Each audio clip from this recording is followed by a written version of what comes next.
A few years ago, I led a workshop with some doctors at a large hospital in Toronto, and the subject of the workshop was design thinking. And there were several teams of doctors and nurses and staff in that workshop. And one team was from the emergency department, and so they came to the workshop with a problem that they wanted to solve, and it was this. They said, "Well, look, how do we find more privacy in the emergency department? Because the emergency department is always so crowded and so busy that we find it very, very difficult to just talk to colleagues about patients and about their diagnoses and so on. So if you took that particular way of thinking about the problem, you say, okay, well, there's some obvious things you can do. You can build a little room. That's going to take up a bit more space, which in an already crowded department. Maybe you could try white noise.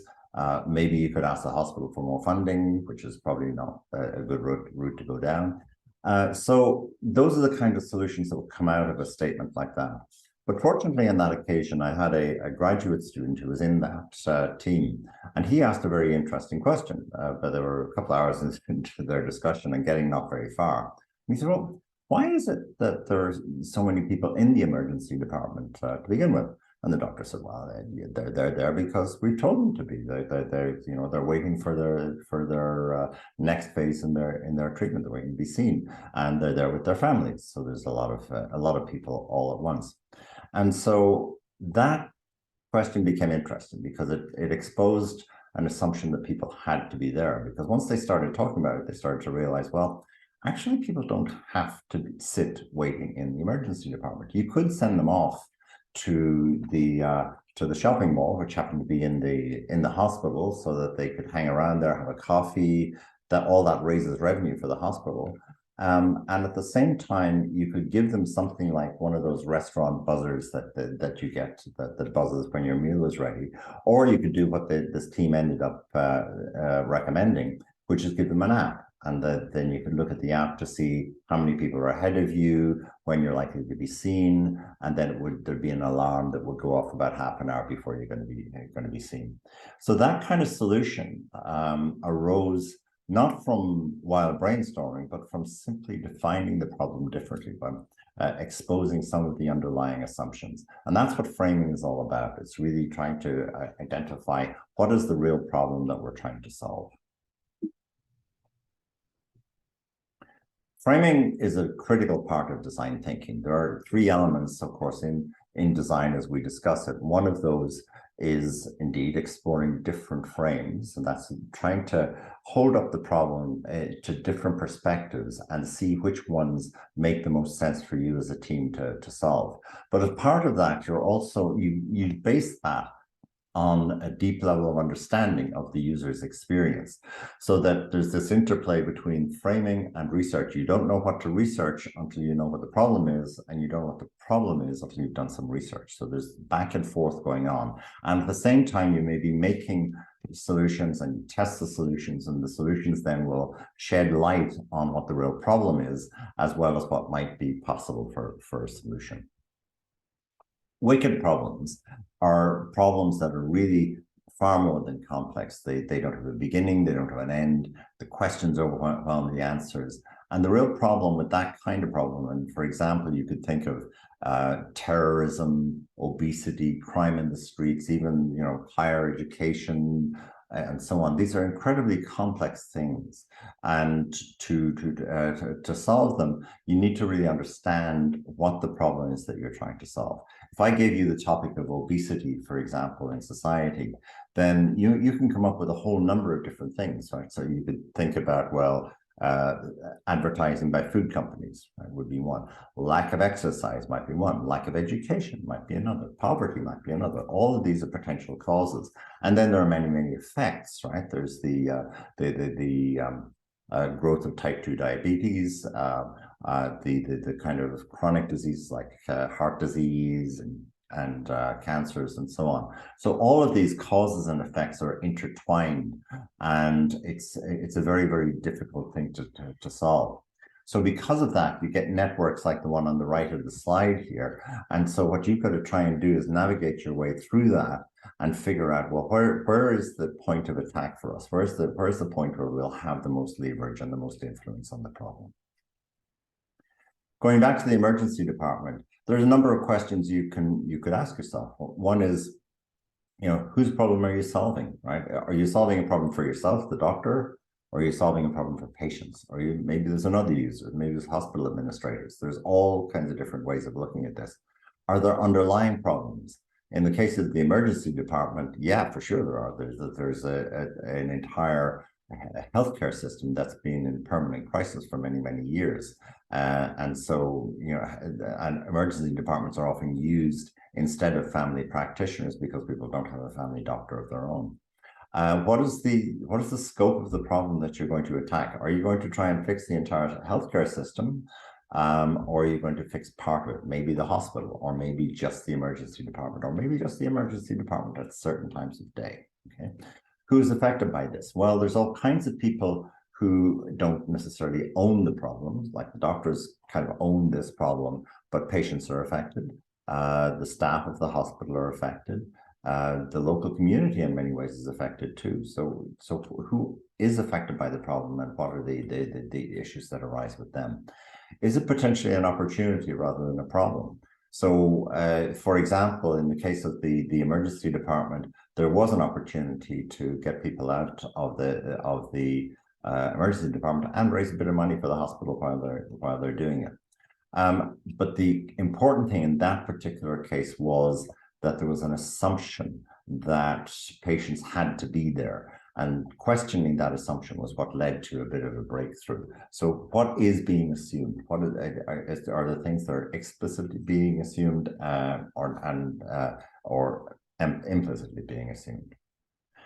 A good starting point is often something like a mind map. That's where you're starting to gather information, you're starting to gather facts and research and that kind of thing, and putting all of that onto a sheet of paper or onto a Miro board, and then connecting up the things that are related to each other can reveal an awful lot about what's going on with the problem. So what's the cause, what's an effect, and so on, and how are things linked?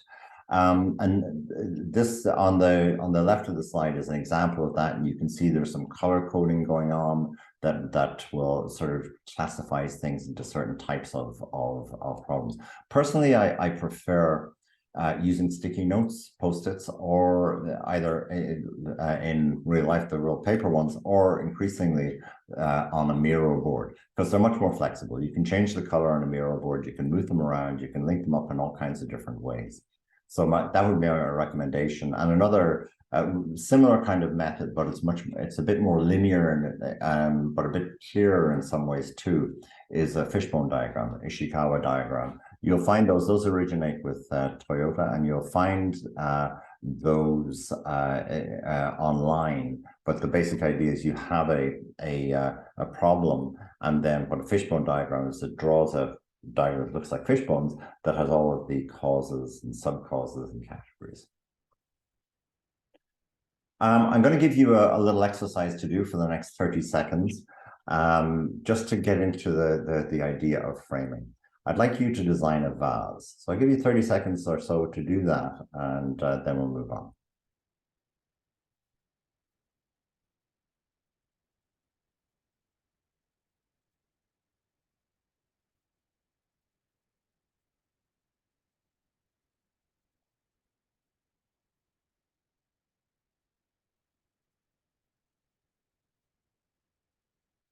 Okay, well, if you are like most people, you drew something that looks roughly like this, okay? So that's, most people, when you ask them to design a vase, they'll do some sort of hourglass shape. And that's a pretty conventional vase shape. I've seen some pretty wild ones, but they all tend to conform to this, or sometimes they're straight cylindrical ones as well. Now, I'd like you to think about how would you design a way to enjoy flowers? And that's a very, very different thing, because if you're thinking in terms of a way to enjoy flowers, then you've got a much broader thing to think about. Enjoying flowers could be, for example, going for a walk in the park. It could be smelling flowers, right? It could be drying flowers. It could be giving flowers to your girlfriend, your wife, or your husband, and so on. So there are many, many ways to enjoy flowers. And so when I frame the problem differently, I end up with what's called a much broader solution space in this case. A vase is a very specific type of problem. Enjoying flowers is a much broader type of problem. We'll get into this in a moment. How do you know, though, that a problem frame is a good one or a bad one?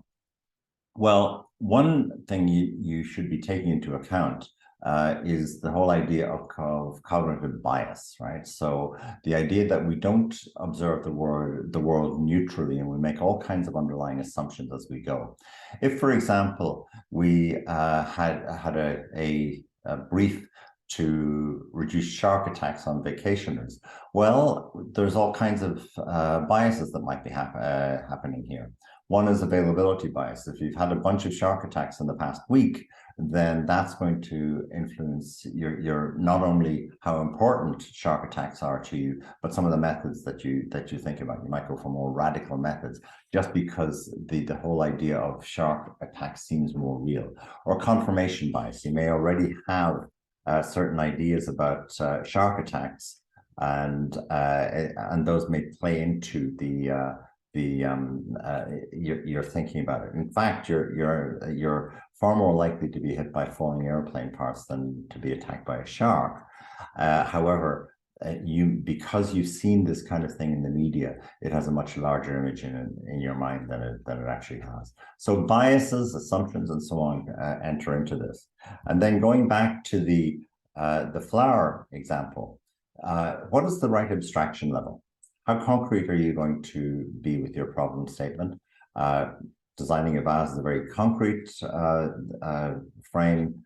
A much more abstract one is designing a way to enjoy flowers. And there are many, many different levels of abstraction between that concrete problem and the much more abstract version. Or potentially, you could use what's called an abstraction ladder, which is, and this is a Luma method. And so you'll see on the right of the screen, you start out with an initial statement, and you move up the ladder to different statements, and broadening them and making them more abstract as you go. Or alternatively, you can move down the ladder to new statements, making them more specific or more concrete.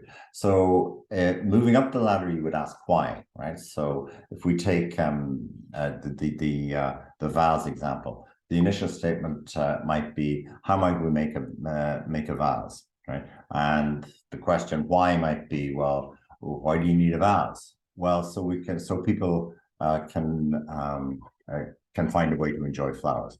Okay, why do people want to enjoy flowers? So that they can show their love to their loved ones. Okay, now that's interesting, because then your statement could be, how might we show our love to our loved ones? That's much broader than vases, and much broader than flowers. You can go up to that level of abstraction and be beyond that just by asking why. If you're going down, how might we make a vase? Well, how? Okay, so the how here might be, could we make a vase that that you can control through a smartphone, for example, right? So that it waters itself, or it's connected to a water pipe or something like that. So you can move down to very specific types of things. Or could you make a vase that where the flowers are automatically replaced every week, and you have somebody come in to replace the vase, so that you're getting down to much more concrete types of ideas there. So going up, you ask why. Going down, to the more specific levels, you ask how. That's a useful method for finding the level of abstraction that you want.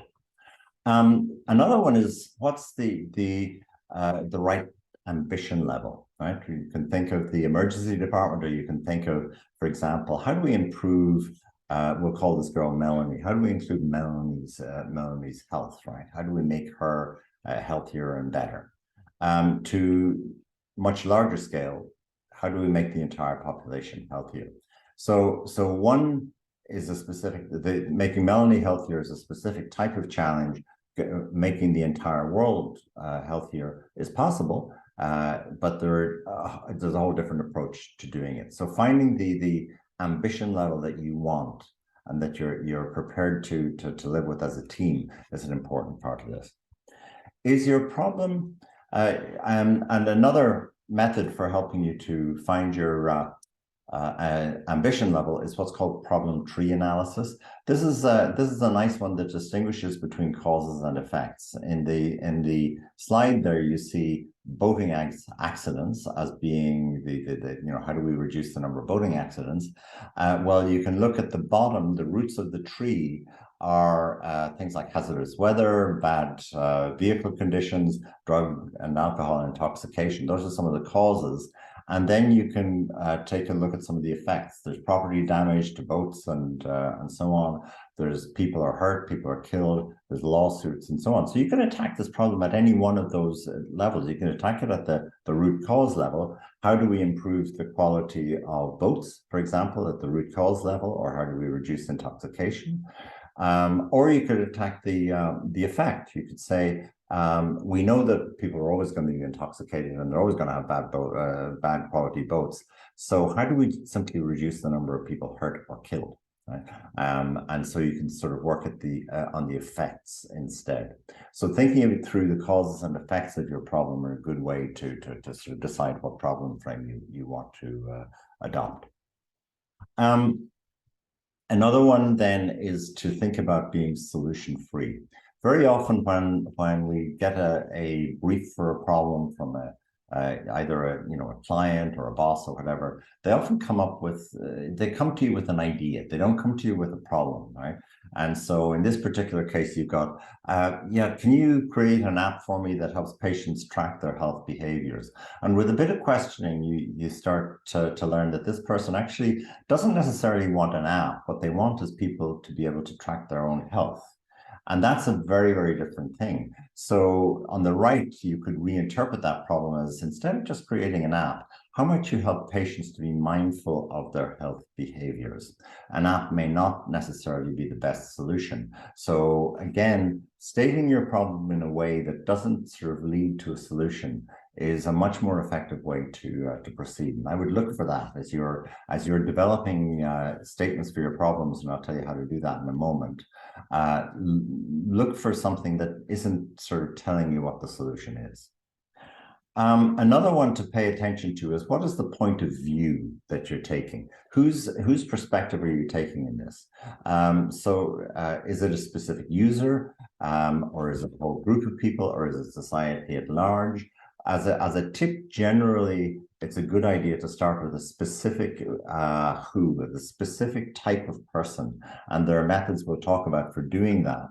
And then you can broaden that afterwards. So in this particular case, it's how we might make animal care more accessible to low-income individuals. Well, those low-income individuals may have specific needs, but they also have needs in common with the rest of the population. But having a very clear vision of who they are and why they need what they need is a very effective way to go with this kind of thing. And then finally, as a way to determine, before I get to that, user personas are a good way then of getting to understand the user's goals, their context, their constraints. Persona then is it's like a little summary of what a type of person is all about. They're not actually real. They're sort of an archetype or a segment of people. And so, you're not describing somebody that you've met, but it's kind of a composite of people that you might have met in your research. So they're very much derived from field research. And then you'd include things like particularly their goals. What are they trying to accomplish? There might be some background information, demographics, who they live with, and so on. It's always good to sort of keep an eye on what the emotions they have in relation to whatever you're working on, whether it's healthcare or flowers or whatever. And usually what we do is we'll put a little quotation in that will talk about how they see the product category or the service or the experience that will give you, sort of orient you to what they're all about.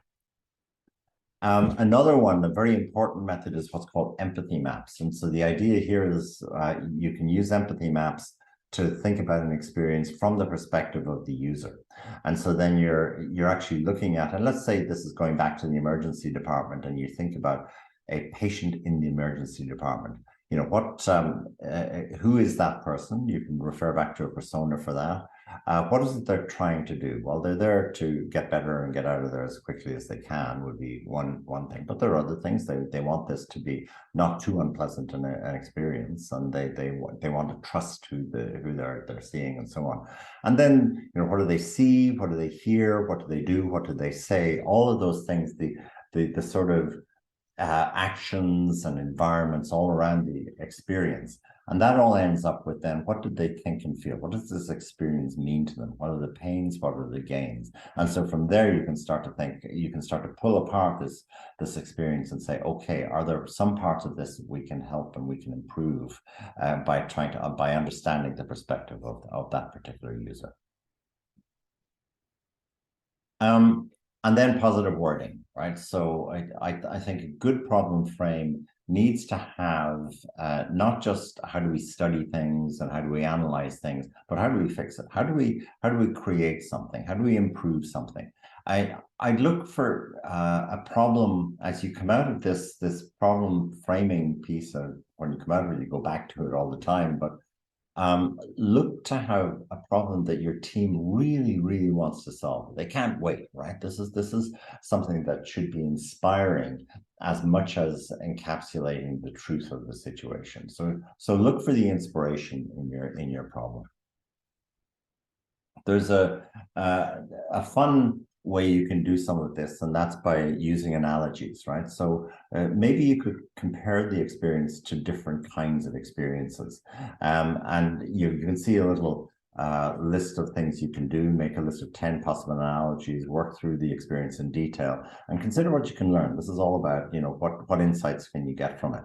So here are some examples. How's an emergency department like an airport? Well, if you think about it, an emergency department is very like an airport in many ways. There are people who are moving through. There are specific stages of an experience, or different stages of an experience. Security is an issue. Getting fed is an issue. Being kept happy while they're just lounging around and doing nothing. So there are definitely some comparisons there. Maybe it's like going to school in some ways, or maybe owning a pet is like owning a car because they need regular maintenance and so on. And a veterinary hospital, to go kind of wild here, how's a veterinary hospital like a space shuttle? The point is, these may sound silly, but if you start working them through, you can find that if you move away from the immediate situation, you can find there's all kinds of lessons to be learned. So in terms of framing things, you also need to state what the design challenge is. And I'm going to give you a couple of methods for doing that. One is, it's a problem statement, and it is who needs what, because why. Down the bottom, you see what that looks like. Professors need a clean way to record class discussions because chalk is messy, right? And there are other solutions like markers, but they mess up your hands, right? So there's no perfect solution to this, but the idea is the who is the professor, the need is a clean way to record class discussions. Why? Because the chalk is messy. And as you go through this, then you think about what are the different segments, the relationships between different people, the emotions that are involved. Have you really explored the context? Have you looked at what is being tried? What kind of solution attempts there have been? Do you really understand how the user sees the experience? Can you put yourself in that user's shoes and understand what it is they're going through? Do you really empathize with them? So when you state a problem like this, I usually will tag this first time problem statement 1.0. And the reason I do that is to say, this is not the last time you're going to revisit this problem. So part of the process is going over the problem again and again, or revisiting, I should say, as you get new information, and then modifying your interpretation of the problem, modifying your understanding of it, so you come up with a new problem frame, and that then can sort of redirect your efforts and make you get you closer to a problem that is going to be worth solving. Another way of doing this, and I like to do both, so problem statement and then a how might we. So each problem statement could generate a number of different how might we design challenges. And what you're doing here is expressing the user's problem in human terms, and it should be broad enough to allow you to discover areas of value and narrow enough to make the topic manageable. So the biggest mistake people often make with this is they'll think of things from the point of view of the service provider, the manufacturer. How might we, for example, get people to use banking more often? Well, I use a bank, and I'm sure most of you do too. But whether I use online banking or not is, or the frequency with which I use it is neither here nor there for me. What is important to me is doing my banking in a convenient way. So if you took the user's perspective on a problem like that, you could say, how might we provide a way for people to deal quickly with their routine banking needs, right? Again, you're stepping out of the service provider's frame and thinking in terms of the user. It's a really important part of this. As I mentioned a little earlier, you can and should be revisiting and revising your problem statement based on the research you do, based on the thinking you do as a result of that research. And you can think of, and as you rethink it, think about things like, are you drawing too heavily on what you know, your own past experience? Maybe there are different experiences that people have that can inform the problem differently. How would different stakeholders frame the issue? Do you have personal beliefs? Do you have ideologies? How about somebody with a different set of beliefs? How would they frame the issue? What about the client, the person who's the problem owner who's asking you to work on the problem? Would they, what is their position? Would someone in a different position frame it differently? And the originator of the problem, the person who actually came up with this, how would they benefit? How would they suffer? Important to just keep in mind empathy, making sure to check the facts, reframe in a way that will allow you to explore different solutions. As it mentions here, you're looking for a jumping off point, not a definitive statement of things. And then recognize that there are barriers, and then as you go, and those barriers are often internal. They're often your own biases and your own assumptions as you go. So to summarize on problem framing, I'd say 3 points. One, if you don't get the problem right, you'll never get to the right solution. Secondly, you should be constantly questioning assumptions, including your own. And as you learn more, update your problem frame. So let's leave it there on problem framing, and we'll move on to the next topic.